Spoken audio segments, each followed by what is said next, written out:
بچہ رہے گا، کسی کی نبوت رہے گی، شریعت رہے گی، تو وہ میرے مصطفیٰ کی رہے گی۔ اور کریم آقا نے اپنی شان کے اندر خود یہ بات بیان کی، کہا میرا نام محمد ہے، میرا نام احمد ہے، میرا نام ماہد ہے۔ ماہد کا مطلب ہوتا ہے مٹانے والا۔ کہا جب میں آ گیا تو اللہ پاک نے میرے ذریعے سے کفر کو مٹا دیا۔ فرمایا میری اگلی شان حاشر ہے۔ حاشر ہے، حاشر کا معنی کیا؟ فرمایا کل روز محشر اللہ پاک اس شان کے ساتھ قیامت کو شروع فرمائے گا اور حشر کا میدان سجایا جائے گا کہ حشر کے میدان میں سب سے پہلے اللہ پاک مجھے دعوت دے گا، میں تشریف لاؤں گا اور میرے بعد تمام انبیاء میرے پیچھے پیچھے تشریف لائیں گے۔ فرمایا اللہ پاک نے مجھے حاضر بنا کر بھیجا، اور اس کے بعد اگلا فرمایا مجھے عاقب بنا کے بھیجا، یعنی مجھ پر اللہ پاک نے ایسی شان عطا کر دی ہے کہ عاقب یعنی آخر میں بھیجنے والا، آخر میں آیا ہوں۔ اب میرے بعد کوئی اور کسی کے آنے کی گنجائش نہیں رہی۔ اللہ پاک نے نبوت کے سارے دروازے عاقب بنا کر مجھ پر بند کر دیے۔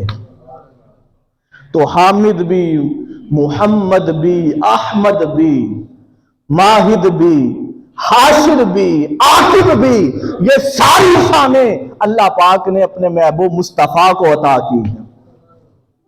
اور پھر ایک اور روایت کے اندر کریم آقا نے ارشاد فرمایا کہ اللہ پاک نے مجھے 6 فضیلتیں ایسی عطا کی ہیں کہ جو کسی اور نبی کو نہیں ملیں۔ صحابہ نے پوچھا آقا وہ 6 فضیلتیں کیا ہیں؟ فرمایا سب سے پہلے اللہ پاک نے مجھے جامع الکلمات عطا کیے، یعنی میری زبان کو فصیح بھی بنایا، اور مجھے قرآن کی صورت میں جامع الکلمات عطا کیے، یعنی کائنات کی ہر شے کا علم اللہ پاک نے مجھے عطا کر دیا، جو کسی اور نبی کو نہیں ملا۔ کسی کو ایک شے کا علم ہوا، دوسری کا نہیں تھا، 2 کا ہوا، تیسری کا نہیں تھا۔ فرمایا میری سب سے بڑی فضیلت یہ کہ ان 6 فضیلتوں سے مجھے جامع الکلمات بنایا۔ پھر ارشاد فرمایا کہ اللہ پاک نے میری ذات کے اندر روب اور دبدبا رکھا۔ کہا اپنے تو اپنے، اگر کوئی غیر مسلم بھی آیا تو وہ میری شخصیت کے روب سے مرغوب ہو گیا، وہ میری شخصیت کے روب سے مرغوب ہو گیا۔ تیسری فرمایا اللہ پاک نے مجھ پر اور میری امت پر مال غنیمت کو حلال کر دیا۔ پھر ارشاد فرمایا اللہ پاک نے میرے لیے اس زمین کو مطہر کر دیا، پاک کر دیا، یہاں یعنی جہاں چاہوں میں مسجد بنوا دوں، جہاں چاہوں میں نماز پڑھ لوں، اللہ پاک نے یہ اختیار بھی مجھے دیا ہے۔ اور اس کے بعد ارشاد فرمایا کہ اللہ پاک نے مجھے بھیجا وَمَا أَرْسَلْنَاكَ إِلَّا رَحْمَةً لِّلْعَالَمِينَ، تمام جہانوں کے لیے اب رحمت بنا کے صرف مجھے کو بھیجا ہے، یعنی تمام عالمین کے لیے اب کوئی اور رحمت بن کے نہیں آئے گا، کیونکہ نبی رحمت بن کے آتا ہے، نبی محبت لے کر آتا ہے، ہمدردی اور شفقت لے کر آتا ہے۔ تو فرمایا اب تمام عالمین کے لیے کوئی ذات رحمت کی حیثیت رکھتی ہے تو وہ میں ہی ہوں۔ اور فرمایا آخری چیز یہ ہے کہ اللہ پاک نے اس رحمت کے ساتھ جو آخری فضیلت دی ہے، اللہ پاک نے مجھے خاتم الانبیاء بنا کے مبعوث کیا ہے، یعنی نبوت کے سارے دروازے اللہ پاک نے میرے اوپر بند فرما دیے۔ تو یہ شان اللہ پاک نے تاجدار کائنات کو عطا کی ہے۔ اب کوئی قادیانیوں کے بارے میں، بد عقیدہ لوگوں کے بارے میں کوئی نرم گوشہ رکھے تو اس کو اپنے ایمان کو پرکھنے کی ضرورت ہے۔ وہ عام شخص ہو یا عدلیہ اور چیف جسٹس کے اعلیٰ عہدے پر فائز ہو، اگر وہ مصطفیٰ کو، تاجدار کائنات کو، خاتم الانبیاء نہیں مانتا تو وہ ہمارے لیے بھی کوئی قابل عزت نہیں ہے۔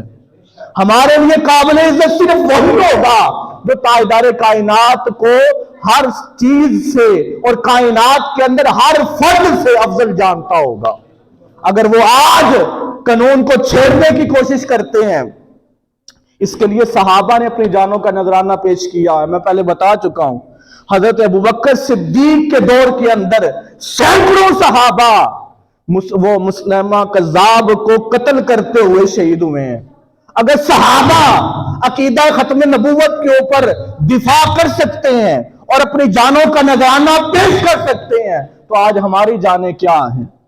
اور یہ 1973 کے اندر یہ جو آئین کے اندر یہ جو شک شامل ہوئی، آپ تاریخ اٹھائیں، ہزاروں کی تعداد کے اندر مسلمانوں نے جامع شہادت نوش کیا تھا۔ تو اگر آج اس کو چھیڑا جائے اور کہا جائے کہ نہیں ان کو اقلیت والی حیثیت نہیں ہے، یہ مسلمانوں کی طرح ہی ہیں، تو پھر اللہ پاک ایسے لوگوں سے ہمیں محفوظ رکھے۔ بات یہ ہے کہ ہمیں اللہ پاک غیرت ایمانی عطا کرے اور تاجدار کائنات کی محبت اور غلامی اور ورفتگی نصیب فرمائے، اور اسی ایمان کے عالم میں اللہ پاک ہم سب کو موت نصیب فرمائے۔ وآخر دعوانا ان الحمدللہ رب العالمین۔